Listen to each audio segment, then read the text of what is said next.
ॐ भद्रं कर्णेभिः शृणुयाम देवा भद्रं पश्येम यक्षभिर्यजत्राः स्थिरैरङ्गैस्तुष्टवागुंसस्तनूभिर्वशेम देवहितं यदायुः। ॐ स्वस्ति नः इन्द्रो वृधश्रवाः स्वस्ति नः पूषा विश्ववेदाः स्वस्ति नस्तारक्षो अरष्टिनेमि स्वस्ति नः बृहस्पतिर्दधातु। ॐ विश्वानि देवशविदुर्दुरितानि पराशुव यद्भद्रं तन्नयाशुव। धर्मप्राण सज्जनों, ये वैदिक प्रार्थना है। वेदों में ये प्रार्थना की गई, भद्रम कर्णेभिः और स्वस्ति नः इंद्रो। ये बृहदारण्यक से प्रार्थना ली गई है और वेदों में भी है। और विश्वानि देव शवितुः दुरतानि पराशु, यह तो तीनों वेद में है, ऋग्वेद में है, यजुर्वेद में है, अथर्ववेद में है। तो आप सोच सकते हैं कितनी महत्वपूर्ण प्रार्थना है। और हमें पता चला है कि आप लोग रोज़ इस प्रार्थना को करते हैं और इसका अर्थ भी जानते ही होंगे। प्रार्थना की जा रही है, भद्रम कर्णेभिः शृणुयाम देवा। हे देवताओं, क्योंकि हर इंद्रियों के अपने देवता होते हैं। इंद्रिय द्वार झरोखा नाना, तह तह सुर बैठे कर थाना। अयावत देखें विषय बयारी, बरबस देहि कपाट उघारी। त इंद्रिय सुरन्न ज्ञान सुहाई, विषय भोग पर प्रीत सदाई। मानस में लिखा ना तुलसी ने। तो सारे इंद्रियों के अपने अपने देवता होते हैं। दिव धातु से देवता बना है। मतलब क्या? जो विषयों का प्रकाशन करें। तो हम उन देवताओं से प्रार्थना करते हैं कि विषय बयार देखिए तो बरबस कपाट मत उघार दीजिए, बल्कि विषय बयार आते हुए देखिए तो इंद्रियों के कपाट को बंद कर दीजिए। इतनी कृपा करिए कि जब भद्र रूप ही आए सामने, जैसे परमात्मा का रूप देखने को मिले, मंदिर में किसी देवता का विग्रह देखने को मिले और किसी संत को देखने को मिले। दृष्टि सताम दर्शने भवत्तनूनाम। भागवत में कहा ना है कि दृष्टि, आँखें क्या करें? संतों के दर्शन में लगी रहें। क्यों? क्योंकि भवत्तनूनाम, ये सो संत होते हैं ना, वो आपकी ही सांस लेती हुई प्रतिमाएं होते हैं। तो दृष्टि सताम दर्शने भवत्तनूनाम। तो हे देवताओं, ऐसी कृपा करें कि हम कानों से भद्र ही सुने। प्रभु की कथा जहाँ मिले वहाँ हमारे कानों की श्रवण शक्ति तीव्र कर दीजिए। जिनके श्रवण समुद्र समाना, कथा तुम्हार सुभग सरिनाना। भरहि निरंतर हो ही न पूरे, अतिन कहो ही तुम कहो गृह रूरे। भद्रम कर्णेभिः शृणुयाम देवा। हे देवताओं, हे सर्वेंद्रिय के देवता, ऐसी कृपा करना कि हम कानों से भद्र ही सुने। क्योंकि भैया अधिगमन की क्रिया जो है ना, कानों से होती है। ये अब शिक्षा शास्त्र वालों में जो बीएड वीएड किए होंगे उनको पढ़ाया जाता होगा। अधिगमन की क्रिया मतलब सीखने की क्रिया कानों से ही शुरू होती है। बच्चा बोलना सीखता है, पापा मम्मी और डैडी और क्या क्या बोलना सीखता है। कहाँ से सीखता है? पढ़ के थोड़े सीखता है, सुन सुन के सीखता है। बोलना सुन के ही सीखता है। तो ये कान जो है ना, ये प्रथम हमारे शिक्षक हैं। तो इसमें अच्छी शिक्षा ही हमको दे, ऐसी है कानों के देवता कृपा करना। भद्रम पश्येम यक्षभिः यजत्रा। यजत्रा, हे यजन के योग्य देवता, आँखों से हम भद्र ही देखें। क्योंकि सौभरी ऋषि की कथा भागवत में आती है और पुराणों में भी आती है कि मत्स्यों को काम क्रीड़ा करते हुए देखे तो इनके अंदर काम जग गया, जीवन भर की तपस्या बेकार हो गई और विवाह करने का मन किया। वो कथा है, मतलब इतना समझिए कि आँखों से।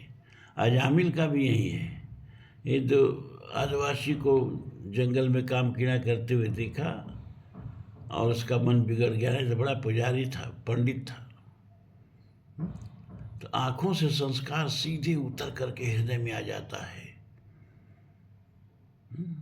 तो हे आँखों के देवता कौन? भगवान सूर्य। कानों के देवता कौन? दिशाएं। तो हे आँखों के देवता भगवान सूर्य, हम आँखों से भद्र ही देखें, संतों का दर्शन करें, प्रभु के देवताओं के विग्रह का दर्शन करें। स्थिरे अंगे तुष्टवां सस्तनुभिः। और देखो क्या तरीका है मांगने का ऋषियों का, है? कि हम आपकी स्तुति करते रहें, है? और मांग लिया जो मांगना था। कह तो रहा है कि हम आपकी स्तुति करते रहें, लेकिन सुदृढ़ अंगों से आपकी स्तुति करते रहें, है?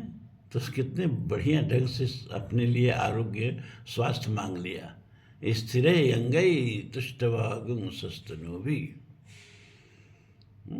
यो यो की दृढ़ मांसपेशियाँ, कामायनी में लिखते हैं ना प्रसाद जी, यो यो अंगों की दृढ़ मांसपेशियाँ, ऊर्जस्विता वीर्य अपार, स्फीत सिराएं, स्वस्थ रक्त का होता था जिनमें संचार। तो स्थिरे रंगे स्तुष्टवांग सस्तनोभिः। आपको संतुष्ट करने के लिए हम अपने सुदृढ़ स्वस्थ शरीर से स्तुति करते रहें। वशीम व्यतीत करें देवहितम यत आयु यदायु, यत आयु, जो भी आयु हमारी हो, क्योंकि आयु घटाना और बढ़ाना ही देवताओं की बस की बात नहीं है। यहाँ तक कि परमात्मा भी इसको नहीं करता है। क्यों? क्योंकि हर व्यक्ति की भूमिकाएं पहले से निश्चित है, उसका ऋणानुबंध पहले से निश्चित है। हम यहाँ अपना ऋणानुबंध चुका रहे हैं, लोगों से संबंध जो है वो एक तरह से ऋण चुकाना है, चुका रहे हैं, लेकिन कहीं और हमारा ऋण हमारा प्रतीक्षा कर रहा है। वहाँ भी जाना है, यहाँ से मर के वहाँ भी जाना है। अगर यहाँ आपका मरण रोक दिया जाए तो वहाँ की सारी घटनाएं रुक जाएंगी, सारा विश्व का ताना बाना गड़बड़ा जाएगा। इसलिए जन्म भी निश्चित है, मृत्यु भी निश्चित है, उसको देवता घटा बढ़ा नहीं सकते। इसलिए बड़े बुद्धिमानी से ऋषियों ने कहा कि यत आयु, जो भी हमारी आयु है वह देव कार्यों में करते हुए वशीम मने हम व्यतीत करें। जो भी हमारी आयु है देवताओं के प्रसन्नार्थ, देवताओं के संतुष्टि के लिए कार्य करते हुए व्यतीत करें। ये पहले मंत्र का अर्थ हो गया। अब दूसरा मंत्र है जो रोज आप लोग पढ़ते हैं, इसको अर्थ फिर से जानना चाहिए कि हम पढ़ क्या रहे हैं। वैसे तो आप लोग कई बार बता चुके हैं, फिर मन में आया चलो आज बता देते हैं। स्वस्ति नः इंद्रो वृद्धस्रवाः, वृद्धस्रवाः वृद्धि को प्राप्त हुए इंद्र। क्योंकि कहा गया कि धर्मो रक्षते रक्षितः, धर्म एव हतो हन्ति। महाभारत में आया है कि धर्म एव हतो हन्ति, धर्मो रक्षते रक्षितः, तस्मात् धर्मो न हन्तव्यो, मानो धर्मो हतो वतीत। धर्म एव हतो, मरा हुआ धर्म, हन्ति माने मार डालता है। धर्म की रक्षा करो तब जाके धर्म तुम्हारी रक्षा करेगा। रक्षित धर्म ही हमारी रक्षा करता है। तस्मात्, इसलिए धर्मों को मरने मत दो। तस्मात् धर्मो न हन्तव्यो, तस्मात् माने इसलिए धर्म को मरने मत दो, धर्म को मारो मत। मानो धर्मो हतो वधीत, कहीं ऐसा न हो कि मरा हुआ धर्म तुमको भी मार डाले। तो ये देवता हमारे धर्म हैं, ये देवताओं की पूजा हमारा धर्म है। तो वृद्धस्रवा माने वृद्धि को प्राप्त हुए इंद्र। तो वृद्धि को इंद्र कैसे प्राप्त होंगे? हमारी पूजा से, हमारी संतुष्टि से, हमारे यज्ञ याग से। यज्ञ में सबसे ज़्यादा आहुति इंद्र को ही दी जाती है। ऋग्वेद में 2900 सूक्तों में 250 सूक्त अकेले इंद्र के लिए ही आए हैं, 200 सूक्त अग्नि के लिए आए हैं। तो इंद्र की वृद्धि कैसे होगी? एक और देखो मंत्र आता है ना, इंद्रो वर्धन्तम अप्तुरः क्रीडवन्तो विश्वमार्यम अपगनन्तो रावणः। हम बार बार कुरान वालों पर आक्षेप लगाते हैं ना, इसमें लिखा गया है काफिरों को मार डालो, लिखा गया है, सही बात है। काफिरों पर दया करने की बात कुरान में नहीं कही गई है। अगर ऊपर धर्म परिवर्तन नहीं करते हैं, ईमान माने इस्लाम धर्म को सब ईमान कहते हैं, कि ईमान को अगर स्वीकार नहीं करें तो ऐसे काफिरों को मार डालो। तो उनके पास शक्ति है, इसलिए इस तरह का नारा देते हैं। जब हमारे पास भी शक्ति थी तो हम भी कहते थे कि इंद्रो वर्धन्तम अप्तुरः, है ना। यहाँ इंद्र जो है ना, यज्ञमय संस्कृति का लक्षणार्थ है। लक्षण से अर्थ यहाँ लगेगा। इंद्र माने यज्ञात्मक संस्कृति। क्यों? क्योंकि यज्ञ में सबसे ज़्यादा आहुति इंद्र के नाम से ही दी जाती है। तो इंद्रो वर्धन्तम अप्तुरः, अप्तुर माने एक्टिव होके, आलस्य छोड़ के यज्ञमय संस्कृति का प्रचार प्रसार करो। क्रीडवन्तो विश्वमार्यम, और सारे विश्व को आर्य बना दो। तब हिंदू शब्द नहीं था, नहीं तो होता कि सारे विश्व को हिंदू बना दो। बात वही कही जा रही है, क्रीडवन्तो विश्वमार्यम, समूचे विश्व को आर्य बना दो। अपघ्नन्तो अरावण, और जो यज्ञ में संस्कृति में दीक्षित न हो, जो अरावण हो, यानी जो रावण न हो, उसको मिटा दो, उसको मार डालो। अब यह रावण का मतलब 10 मुख वाले रावण से मत लगाना। रावण शब्द पहले बड़ा उत्तम था, बाद में ऐसा एक आदमी पापी हुआ कि रावण शब्द के महिमा घटा दी। जैसे अशोक जो है ना, शिलालेखों में अपने लिए लिखाता था, देवानाम प्रिय अशोक। ये देवानाम प्रिय एक बढ़िया उपाधि थी, देवताओं को प्रिय लगने वाला अशोक। बाद में इस उपाधि की इतनी लोग इतना दुर्गति किए, इतना अपने नाम के साथ जोड़ने लगे कि अब संस्कृत में देवानाम प्रिय का अर्थ होता है मूर्ख। कभी नेता शब्द से सुभाष चंद्र बोस अभिहित होते थे, सुभाष चंद्र बोस को नेताजी कहा जाता था। अब हर गांव का लोफर लफंगा नेताजी हो गया है, हैं? जो लोफरगिरी करे, जो कुछ नहीं करे, दलाली करे, ऊपर झटका पर कमाई करे, उसको गांव में बोलते हैं नेताजी। तो नेता शब्द कितना नीचे गिर गया। सुभाष चंद्र बोस से कहाँ नेताजी सुभाष चंद्र बोस को कहते थे, और कहाँ आज नेताजी। तो शब्दों की महिमा घटती है। इसी तरह रावण शब्द की महिमा घट गई। नहीं तो रा दानार्थ धातु से रावण शब्द बनता है। रा दानार्थ धातु मतलब दान करने वाले को रावण कहते हैं। अब यज्ञ के देखो 3 चरण होते हैं, यजन, संगतिकरण और दान। ये 3 जहाँ हो वहाँ यज्ञ, नहीं तो यज्ञ पूरा नहीं है, लगड़ा यज्ञ है। यजन बताया हमने, यजन माने पूजन, देवताओं का यजन। अब यजन 3 प्रकार से होता है, अभिषेकात्मक, जपात्मक, हवनात्मक। जिसे रुद्राभिषेक करते हैं, ये अभिषेकात्मक यज्ञ है। अग्नि में आहुति डाल के स्वाहा स्वाहा होता है ना, ये हवनात्मक यज्ञ है, यजन है। और जपात्मक, जब हम माला जपते हैं, जब दिए गए गुरु का मंत्र जपते हैं, तो जपात्मक मंत्र होता है, जपात्मक यज्ञ होता है। अब गीता में प्रश्न उठाया गया कि इन तीनों यज्ञों में कौन यज्ञ श्रेष्ठ है, कौन यज्ञ हमें नित्य करना चाहिए। तो भगवान ने कहा जप यज्ञ। यज्ञानाम जप यज्ञास्मि, यज्ञों में मैं जप यज्ञ हूँ। भगवान चुन लिए जप यज्ञ को चुन लिए। उन्होंने कहा जप यज्ञ मैं ही हूँ। तो और यज्ञों से जप यज्ञ श्रेष्ठ हो गया जो भगवान का रूप है। क्यों श्रेष्ठ हो गया? अरे भाई, अब से एकात्मक यज्ञ भी करोगे तो अपने से तो करोगे नहीं, पंडित जी को बुला लिया होगे।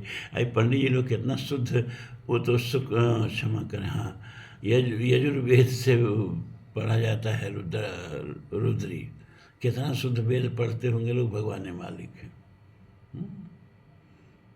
और हवनात्मक यज्ञ के लिए भी देखते हैं आप कितना तामझाम है। ये सब नहीं संभव है। आई सबसे श्रेष्ठ यज्ञ जिसमें कुछ नहीं लगे, रंग चोखा हो, हींग लगे न हरे, रंग चोखा हो, वो क्या है? वो जपात्मक यज्ञ है। रोज 1 माला 2 माला जपो, सबसे श्रेष्ठ यज्ञ है, सबसे फलदायी यज्ञ है। तो 3 प्रकार का यजन होता है, और इसके बाद कुछ न कुछ अपने हाथ से दान रोज होता चाहिए, किसी न किसी का कल्याण रोज होता चाहिए।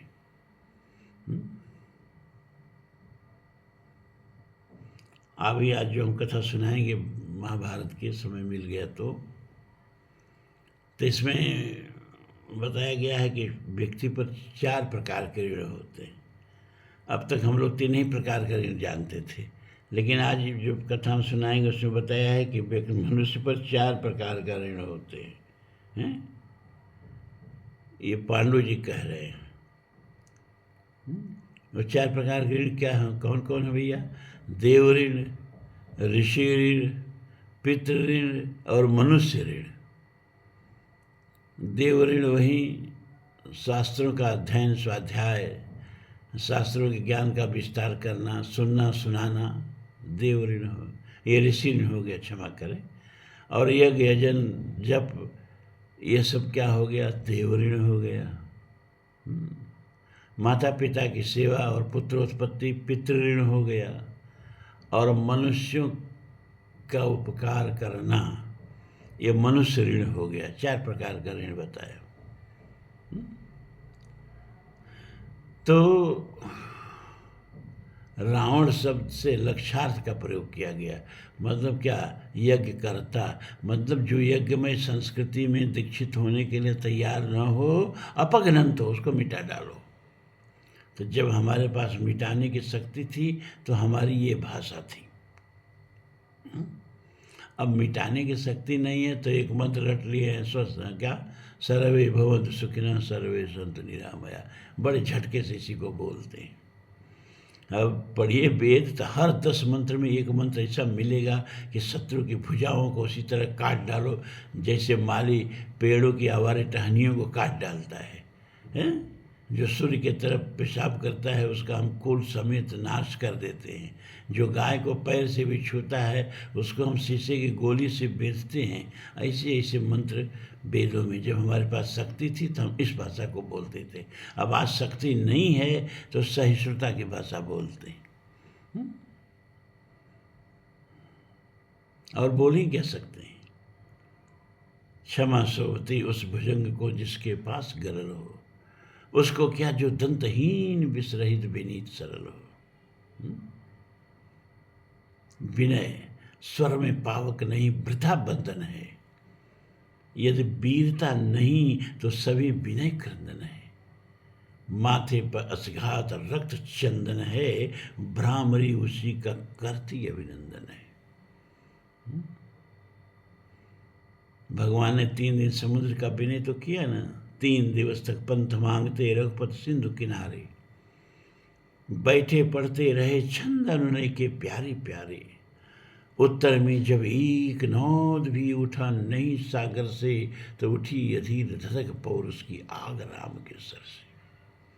3 दिन तुम विनय किया, 3 दिन के बाद का लक्ष्मण ले अब तो धनुष बाण, लक्ष्मण बाण सरासन यानु, शोखों बारिद बिशिक कृषानु, अस्कई रघुपति चाप चढ़ावा, यह मत लक्ष्मण के मन भावा। संधाओं ने प्रभु बिशिक कराला, उठी उदत हुए अंतर ज्वाला। सिंधु देह धर त्राय त्राय करता, आ गिरा शरण में, चरण पूज्य दास्ता ग्रहण की बधा मूल बंधन में। तो सच पूछो तो शर में ही बसती है दीप्त विजय की। संधि वचन संपूज्य उसी का, जिसमें हो शक्ति विजय की।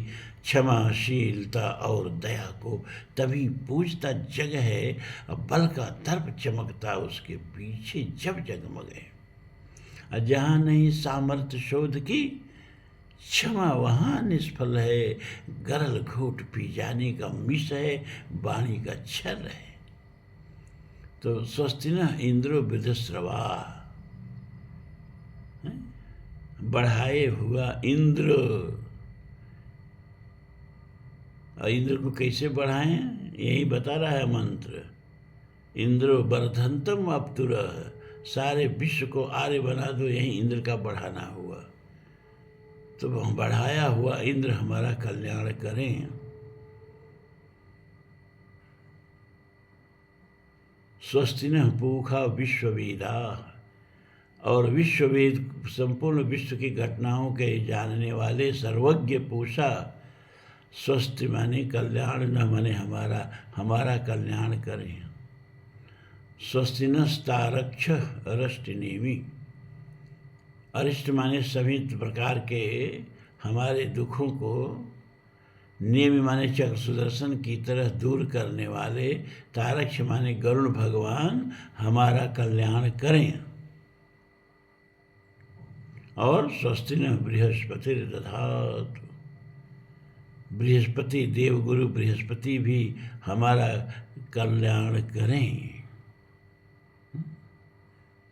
और विश्वानि देव सवितुर का अर्थ बताए थे, वही भूला नहीं होगा आप लोगों को। और ये मंत्र 3 वेदों में आया है, तो सोचिए मंत्र कितना महत्वपूर्ण है? रोज सूरज को जल देना अगर न हो तो भी सूर्य उदित हो रहे हो ना, तो उनको हाथ जोड़ के ये मंत्र पढ़ लें। विश्वानि देव सवितुर दुरतानि पराशु, यद भद्रम तन्नयासु। और संभव हो सके तो कम से कम 12 बार 12 आदित्यों का नमन कर लें। बहुत महत्वपूर्ण मंत्र है। विष्णु पुराण में आया है कि जब सूर्य देव उदित होते हैं तो जो प्रकाश के दुश्मन हैं, प्रकाश के शत्रु हैं, जिनको अंधकार अच्छा लगता है, जिनको प्रकाश अच्छा नहीं लगता है, ऐसे मंदेह नाम के 24,000 राक्षस सूर्यदेव पर आक्रमण करके उसके प्रकाश को मिटा देना चाहते हैं, ताकि धरती पर उजाला न फैले। उस समय हम जो धरती से सूर्य को अर्घ देते हैं, है ना, इसीलिए अर्घ देने का सही समय क्या है? जब सूर्य उदित हो रहा हो।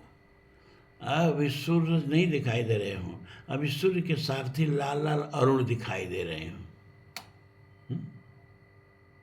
जो पहला सूर्योदय के समय जो लाल लाल सा बड़ा सा सूर्य दिखते हैं, वो सूर्य नहीं होते हैं, वो सूर्य के सारथी अरुण होते हैं। अब विज्ञान भी यही कहता है कि वो सूर्य का प्रतिबिंब होता है, वो सूर्य नहीं होते हैं, बाद में सूर्य का उदय होता है। तो जिस समय वो लाल लाल सूर्य पूरब के क्षितिज पे दिखाई दें, उसी समय अर्घ देने का सही समय होता है। और सूरज आकाश में निकल के चमक रहा है ना, उस समय आप अर्घ दे भी तो उसका कोई फायदा नहीं है, वो तो फिर लाख में हवन करने जैसा निरर्थक है।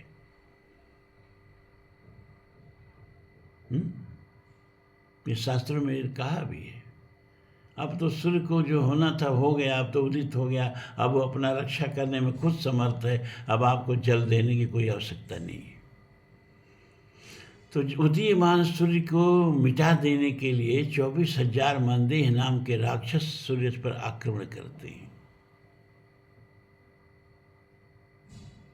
उस समय हमारे द्वारा दी गई अर्घ के एक एक बूंदें तीर की तरह जाके उन राक्षसों को लगती है और वो राक्षस भाग जाते हैं। तो रोज का सूर्य जो है हमारे आस्था के कोख से उदित होता है। बात समझिए इसको, रोज का सूरज हमारे आस्था के कोख से उदित होता है। इसलिए सूरज को धर्म रक्षित रक्षित, पहले सूरज को धर्म कल्याण करो, फिर सूरज तुम्हारा कल्याण करेगा। पहले सूरज को अर्घ दो, इसके बाद सूरज तुम्हारे ऊपर आशीर्वाद की वर्षा करेगा। तो विश्वान देव शबदुर दुर्तानि पराशु यद भद्रम तन्न आसु, यह सूर्य की स्तुति है। और देवताओं की हम कल्पना करते हैं, कृष्ण को देखा नहीं, जैसा कोई बना दिया कैलेंडर टांग के उसको अगरबत्ती दिखाने लगते हैं, वही कृष्ण है। अब 1000 प्रकार के कलाकार है तो 1000 प्रकार के कृष्ण बनाएगा।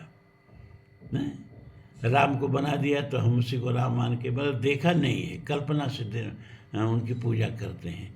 लेकिन कुछ देवता हैं जो प्रत्यक्ष हैं, उनको हम देखते हैं, उसमें सूर्य देव हैं, उसमें गंगा जी हैं, ये प्रत्यक्ष देवता है। अग्निदेव हैं, ये सब जैसे हैं तैसे हम देखते हैं, इसमें कल्पना की कोई गुंजाइश नहीं है। इसलिए सूर्य का पूजा करने का सबसे बेहतर तरीका यही है। और सूरज को उसकी आवश्यकता भी है। वो क्या? सूर्य को अर्घ देना। और कब देना? जब सूर्य का उदय हो रहा है, जब प्राची के मतलब पूरब के दिशा के गर्भ में सूर्य आ गया। और जैसे माताओं का गर्भ आता है तो गर्भ का संकेत मिलने लगता है, उसी तरह से पूरब के कोख में सूरज आ गए, उसका संकेत मिलने लगा, लाली छिटकने लगी, उस समय अर्घ दो। तो सूरज धन धान्य का भी देवता है, आरोग्य का भी देवता है, आयु का भी देवता है, सब कुछ की वर्षा सूर्य करेगा।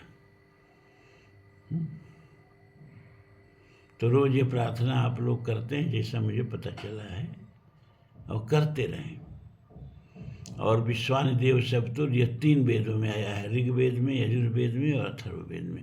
सोच लीजिए मंत्र कितना महत्वपूर्ण है। तो भैया अब आपको कथा सुना रहे हैं पांडवों की उत्पत्ति और पांडु का परलोक गमन।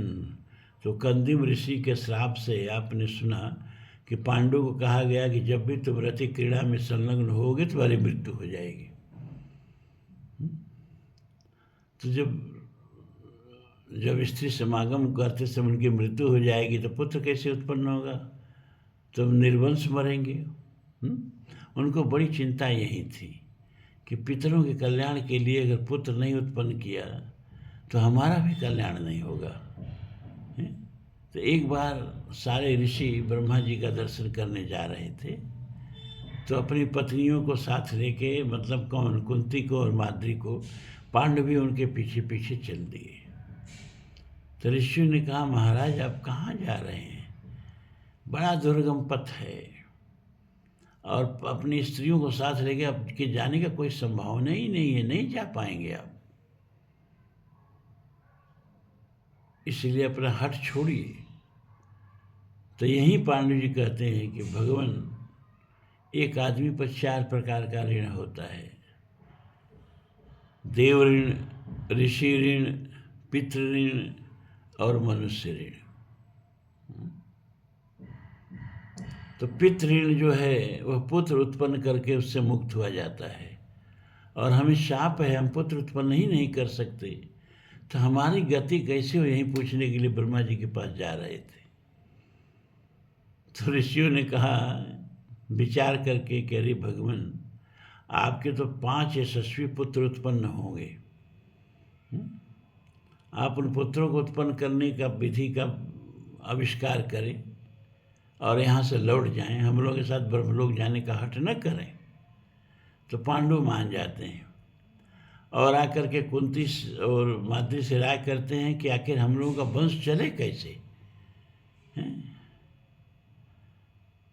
तो तब हमने बताया ना कि नियोग की प्रथा थी और शास्त्र सम्मत प्रथा थी, उसको बुरा नहीं माना जाता था। उसमें क्या है ना कि क्षत्रिय पुत्र उत्पन्न किया जाता था, मतलब पिता कोई भी हो, लेकिन जिसका क्षेत्र है पुत्र उसको। और ये मनुस्मृति में भी 9वें अध्याय में दिया गया है कि जैसे खेत है तो उसमें कोई आकर के बीज डाल जाए, लेकिन जब फसल उत्पन्न होगी तो जिसने बीज डाला उसकी फसल नहीं होगी।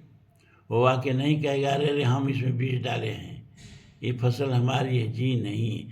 जिसका क्षेत्र है होगा, जिसका खेत होगा, फसल का मालिक वो होगा। तो इसको क्षेत्रज पुत्र कहते थे। ये नियोग के माध्यम से इसकी उत्पत्ति होती थी, और वह नियोग तब धार्मिक था, वैध था। तो कुंती ने बताया कि महाराज, जब मैं अपने पिता के यहाँ थी तो अतिथि लोग आते थे तो उनके सेवा सत्कार में मुझी को लगाया जाता था। तो एक बार दुर्वासा ऋषि आए तो उनकी भी हमने बहुत सेवा की। तो हमारे प्रसन्न हुए, कहे पुत्री वर मांगो। तो हमने कहा कि महाराज जी, देवताओं का बड़ा नाम सुनते हैं, किसी देवता का दर्शन नहीं हुआ, तो मुझे ऐसा मंत्र दीजिए कि मैं उस मंत्र को पढ़ के जिस देवता को चाहूँ उस देवता का दर्शन हो जाए और उसे जो चाहूँ वर मांग सकूँ। तो दुर्वासा ने वह मंत्र जो है कुंती को सिखा दिया।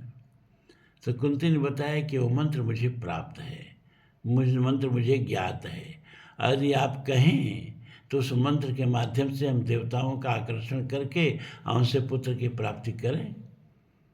पांडु बड़े प्रसन्न हुए, कहे तो बड़ा अच्छा भाई, इससे हमारा वंश चल जाएगा, क्षत्रज पुत्र हो जाएंगे, पुत्र तो हमारे ही होंगे ना, उसका मालिकाना स्वामित्व अधिकार सब हमारा होगा, बीच किसी का भी हो।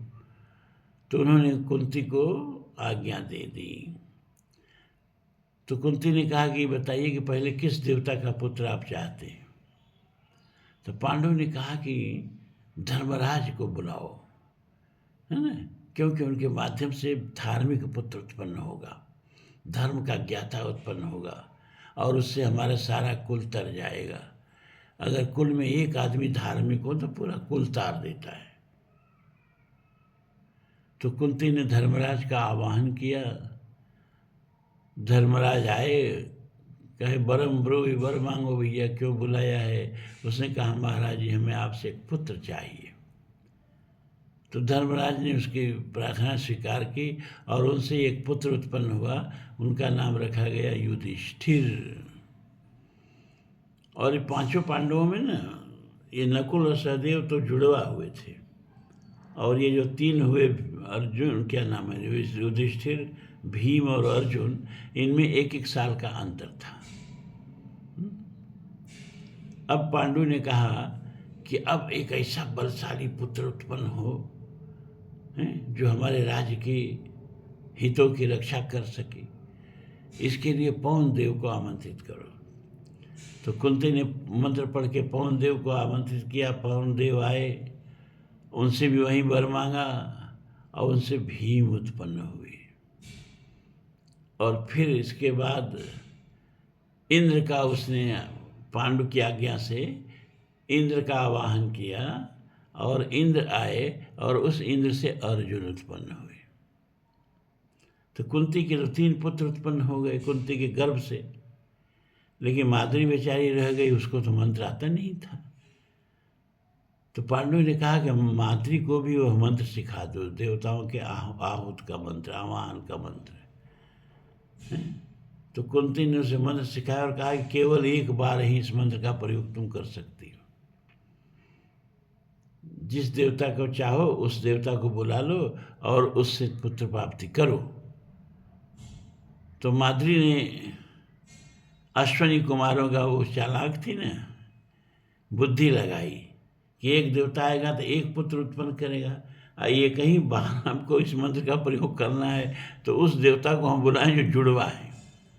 तो अश्वनी कुमार को बुलाया और अश्वनी कुमार से पुत्रों की प्राप्ति हुई, तो जुड़वा पुत्र उत्पन्न हुए, नकुल और सहदेव। इसके बाद ये 5 बच्चों का पालन पोषण होने लगा। एक बार वन में विहार कर रहे थे पांडु जी, साथ में माद्री भी थी, और बसंत का मौसम था, जगह जगह फूल खिले हुए थे, मन शीतल मन सुगंध हवा बह रही थी, पक्षी कूक रहे थे, और माद्री का रूप बहुत खिला हुआ था। देख करके पांडु अपने काम में को रोक नहीं पाए और माद्री को पकड़ लिए। माद्री ने बहुत छुड़ाने की कोशिश की लेकिन नहीं माने और अति कीड़ा में संलग्न हो गए और उसी समय उनकी मृत्यु हो गई, जैसा कि कंदिम ऋषि का शाप था, मर गए। तो फिर सारे ऋषियों ने मिल के उनका दाह संस्कार किया। कुंती ने माद्री को बुला के कहा कि सुनो, तुम बच्चों का पालन पोषण करना, हम बड़ी हैं, तुमसे सती होने का अधिकार हमको है, हम पांडु के साथ सती हो जाएंगे। माद्री ने कहा कि नहीं बहन, इनकी मृत्यु का कारण मैं बनी हूँ, और आप बच्चों का पालन पोषण हमसे बहुत अच्छी तरह से कर लेंगी। हमारे बच्चों को भी आप कोई भेदभाव नहीं रखेंगी, अपने बच्चों की तरह ही हमारे बच्चों का भी पोषण करेंगी। इसलिए हमको सती होने दीजिए और आप इन 5 बच्चों को संभालिए। तो माद्री के हट को स्वीकार कर लिया कुंती ने। तो माद्री तो पांडु के साथ सती हो गई और कुंती इन 5 बच्चों को लेकर के और पांडु का अस्थि कलश लेकर के ऋषियों के साथ हस्तिनापुर को वापस लौटी। अब आगे की कथा कल। ओम पूर्णमदः पूर्णमिदं पूर्णात् पूर्णमुदच्यते पूर्णस्य पूर्णमादाय पूर्णमेवावशिष्यते। सर्वे भवन्तु सुखिनः, सर्वे सन्तु निरामयाः, सर्वे भद्राणि पश्यन्तु, मा कश्चित् दुःखभाग् भवेत्। असदो मा सद्गमय, तमसो मा ज्योतिर्गमय, मृत्योर्मा अमृतं गमय। ओम शांति शांति शांति। ओम।